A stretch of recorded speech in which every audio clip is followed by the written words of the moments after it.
Hello guys, welcome back to my channel. This is Anshu. I hope you all are good and fine. Today we will talk about placenta posterior. Placenta posterior होता क्या है? देखिए placenta posterior ना placenta के बारे में मैं थोड़ा सा आपको बता देती हूँ, जानकारी दे देती हूँ कि प्लेसेंटा होता क्या है। प्लेसेंटा जब भी आप बेबी को कंसीव करते हो तो प्लेसेंटा बेबी के साथ ही डेवलप्ड होता है।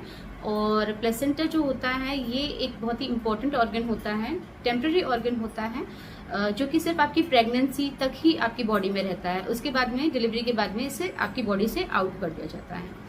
और प्लेसेंटा जो होता है ये आपके ब्लड के थ्रू आपके बच्चे में ऑक्सीजन, न्यूट्रिशंस, जितना भी दाना पानी होता है आपके बच्चे तक पहुंचाता है और आपका बच्चा इसी से ही हेल्दी रहता है। प्लेसेंटा का बहुत बड़ा रोल है, ठीक है। जो भी हार्मोन्स होते हैं वो इसी से ही इंक्रीज होते हैं। हम जो कहते हैं ना कि हार्मोनल चेंजेस वो प्लेसेंटा जो होता है ना वो हार्मोन्स को रिलीज करता है। अब वो कौन सा होता है वो मैं अगली वीडियो में आपको बताऊंगी, तब आप देखिएगा मेरी वीडियो पर। और प्लेसेंटा बस अब आप यही समझ लीजिए कि प्लेसेंटा आपके बच्चे को न्यूट्रिशन पहुंचाता है जिससे आपका बच्चा जो होता है वो हेल्दी होता है।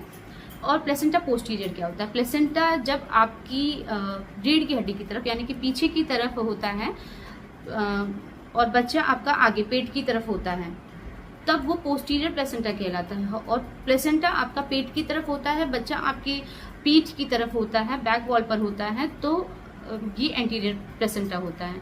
तो आप इस चीज से भी नहीं पता लगा सकते हो कि आपका प्लेसेंटा पोस्टीरियर होने से बेबी बॉय है या बेबी गर्ल है। आप किसी भी चीज से नहीं पता लगा सकते हो ये चीज।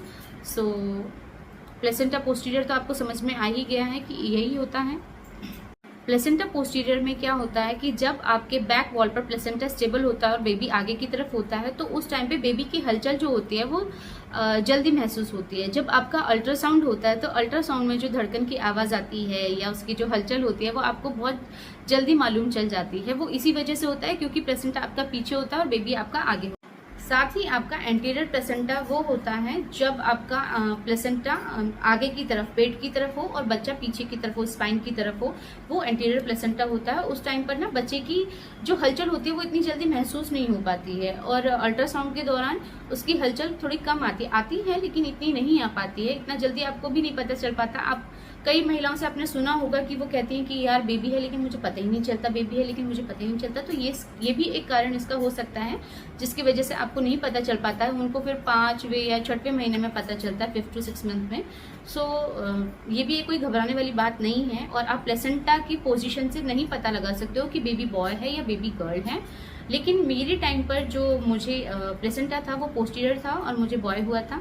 मेरे केस में ये दोनों ही चीज़ें ठीक बैठी थी कि मेरे गर्ल के टाइम पर मेरा प्लेसेंटा जो था वो एंटीरियर था और बॉय के टाइम पर पोस्टीरियर था। सो प्लीज़ आप अच्छा सोचें, अपने प्रेगनेंसी में अच्छा खाएं, स्वस्थ रहें।